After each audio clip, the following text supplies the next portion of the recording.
ప్రియరక్షకుడైన యేసుక్రీస్తు నామములో అనుదిన వాక్యోపదేశం వీక్షకులకి ప్రేమపూర్వక వందనాలు. ఈరోజు ఆదికాండం 31వ అధ్యాయాన్ని ధ్యానించుకుందాం. లాబాను కుమారులు ఈ విధంగా మాట్లాడుకుంటున్నారు.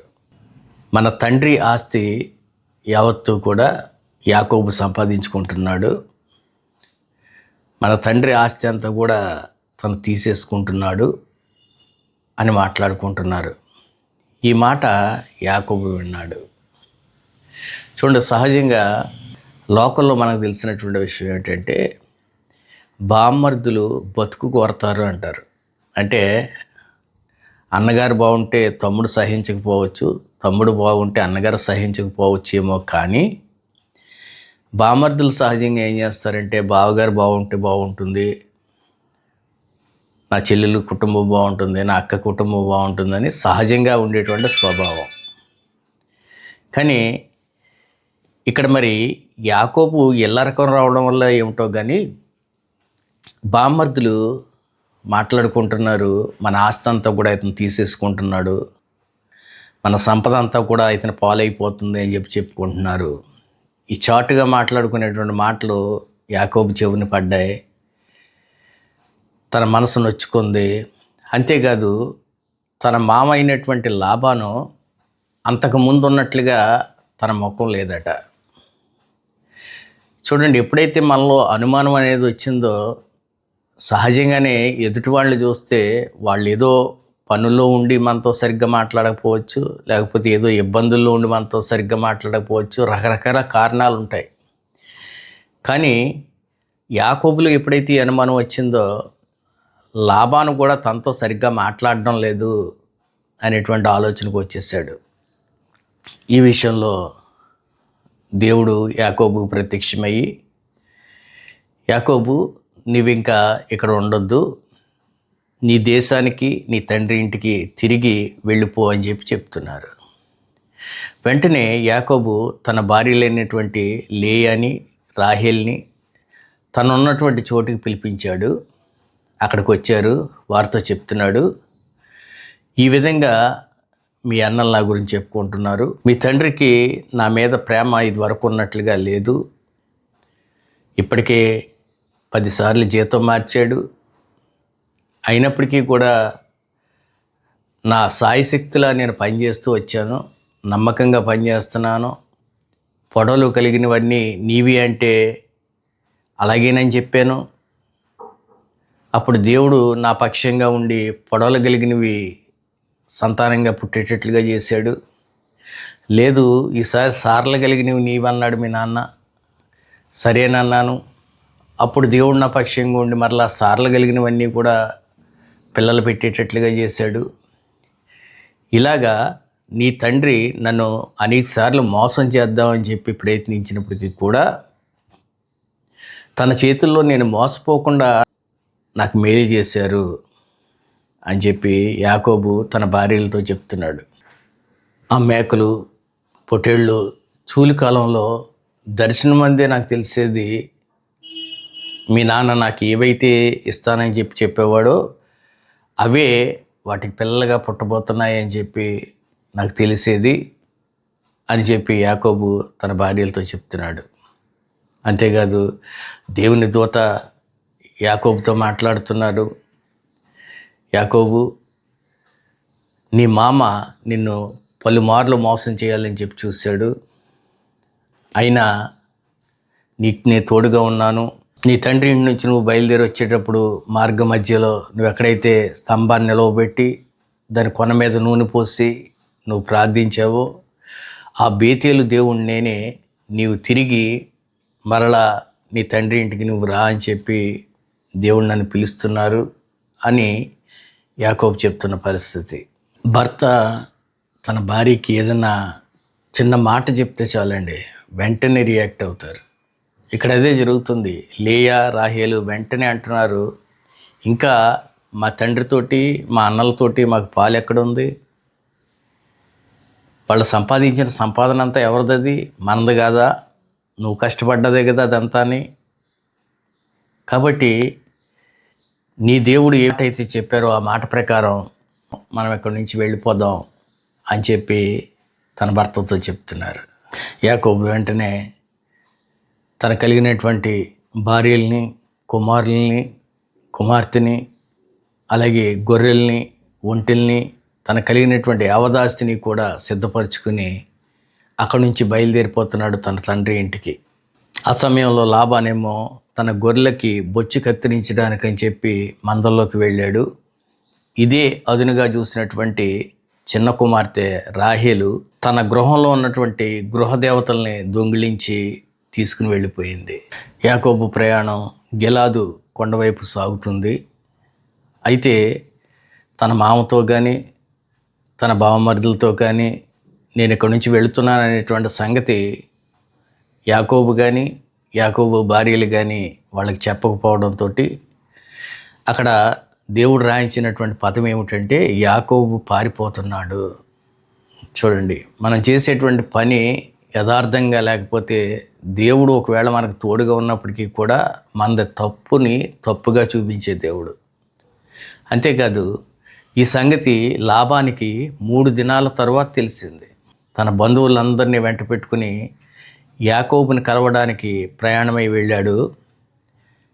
7 దినాల ప్రయాణం సాగించిన తర్వాత గిలాతు పర్వతం మీద యాకోబు భార్యలు తన కలిగిన సమస్తము అక్కడ ఉండటం చూశాడు. లాబాను యాకోబుని ఎదుర్కొని అంటున్నాడు, నువ్వు నాకు చేసిన పని ఏమిటి? నువ్వు ఇంత రహస్యంగా పారిపోయి వెళ్ళాలా? నా కుమార్తెలు కానీ మనవలు కానీ నన్ను ముద్దు పెట్టుకోనివ్వకుండా చేసావు. నువ్వు నిజంగా నీ తండ్రి ఇంటికి వెళ్ళిపోతానంటే నేనే సంతోషంగా అది ఒక పండగలాగా అనేక వాయిద్యాల మధ్య ఘనంగా మిమ్మల్ని మీ ఇంటికి నేను పంపించేవాడిని కదా. ఇలా రహస్యంగా పారిపోవాల్సినటువంటి పని ఏమిటి? మీకు నిజంగా నేను కీడి చేయాలని చెప్పి అనుకుంటే చెయ్యొచ్చు, కానీ నిన్న రాత్రి నీ తండ్రి దేవుడు దర్శనంలో నాకు కనపడి యాకోబు విషయంలో మంచి కానీ చెడ్డ కానీ నువ్వేమీ పలుకోవద్దు, జాగ్రత్త సుమి అని చెప్పి నన్ను హెచ్చరించారు కాబట్టి నేనేమీ చేయలేకపోతున్నాను అని చెప్పి యాకోబుతో లాభం చెప్తున్నాడు. నువ్వు పారిపోతే పారిపోవచ్చు, కానీ నా ఇంటి గృహదేవతల్ని దొంగిలించడం ఏమిటి అని చెప్పి యాకోబుని అడుగుతున్నాడు. యాకోబు అంటున్నాడు, తండ్రి ఇంటికి బయలుదేరాను అంటే నీ కుమార్తెల్ని నాతో పంపించవేమో అని చెప్పి నేను నీతో చెప్పకుండా బయలుదేరాను. అయితే ఇక నీ గృహదేవతల విషయం అయితే నాకు తెలియదు. నీ బంధువులందరూ ఇక్కడే ఉన్నారు, వారి ఎదుట వాటిని వెతకండి, అవి ఎవరి దగ్గర అయితే ఉన్నాయో వాళ్ళు బ్రతకడానికి వీల్లేదు అని చెప్పి యాకోబు ఖచ్చితంగా చెప్తున్నాడు. ఎందుకంటే ఆ గృహదేవతల్ని రాహేలు దొంగిలించిందన్న సంగతి యాకోబుకు కూడా తెలియదు.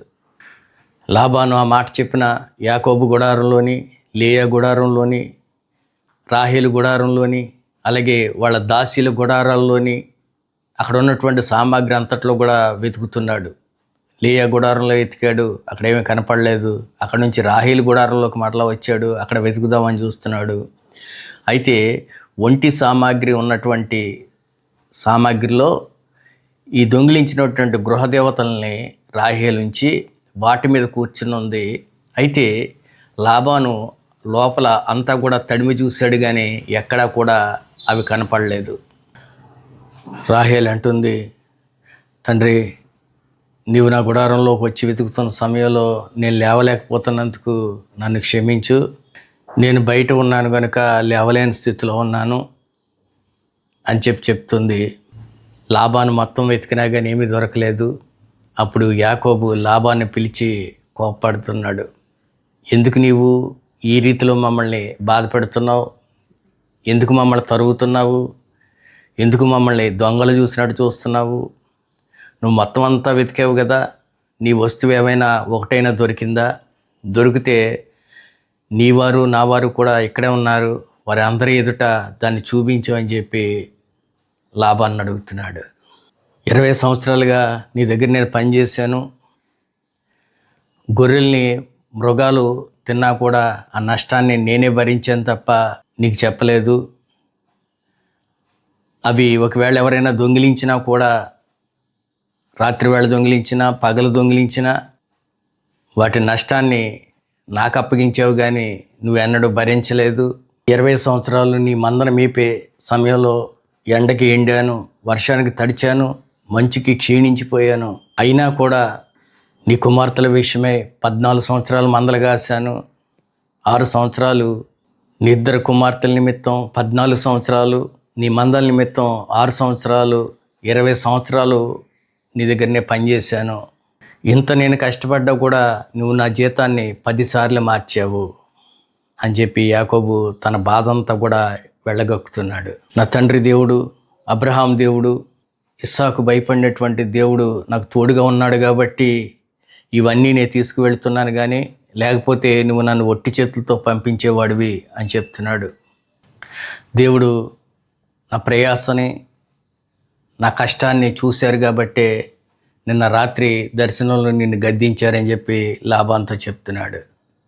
లాబాన్ అంటున్నాడు, నీ ఎదుట ఉన్నటువంటి నీ భార్యలైనటువంటి నా కుమార్తెలు కావచ్చు, నా మనవరాలైనటువంటి నీ కుమార్తె కావచ్చు, నీ కుమారులైనటువంటి నా మనవలు కావచ్చు, నీ దగ్గర ఉన్నటువంటి ఆస్తి యావత్తు, నీ దగ్గర ఉన్న సమస్తము కూడా ఇది నాదే అని, ఇవన్నీ నీకు నేను ఇచ్చేసినవి కాబట్టి ఇక నేను చేయగలిగింది ఏమీ లేదు.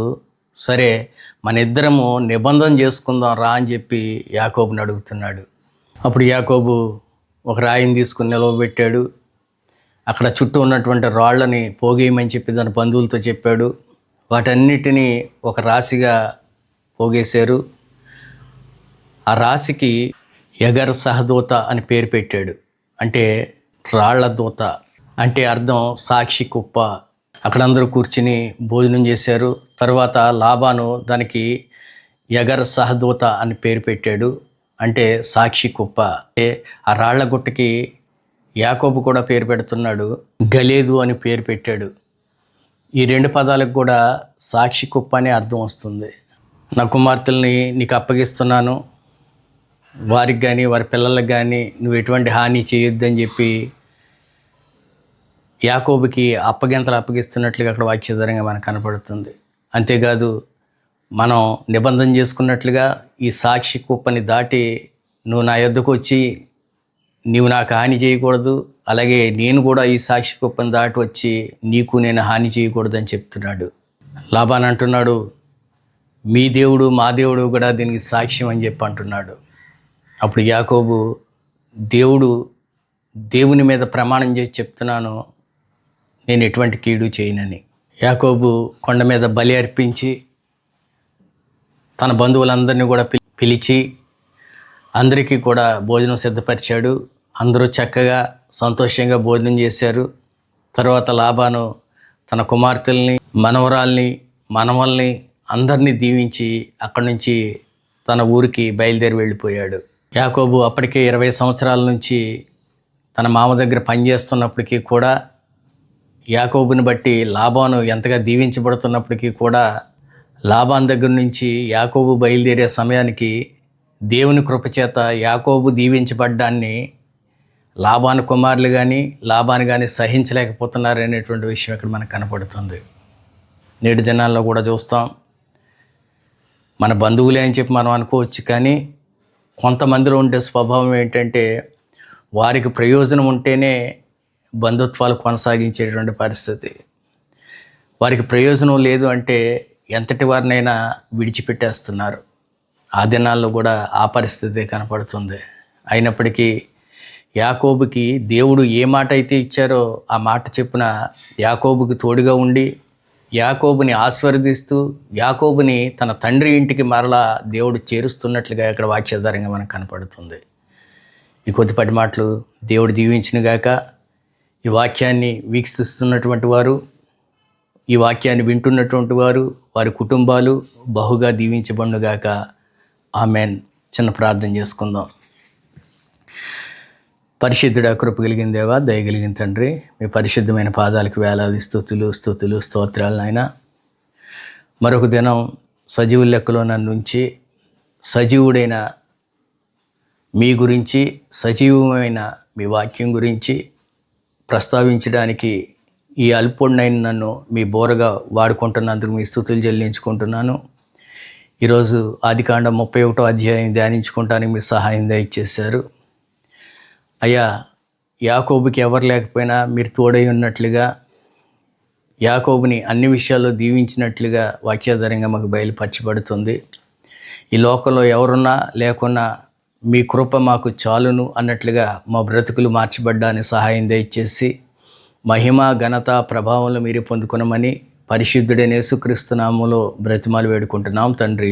ఆమెన్.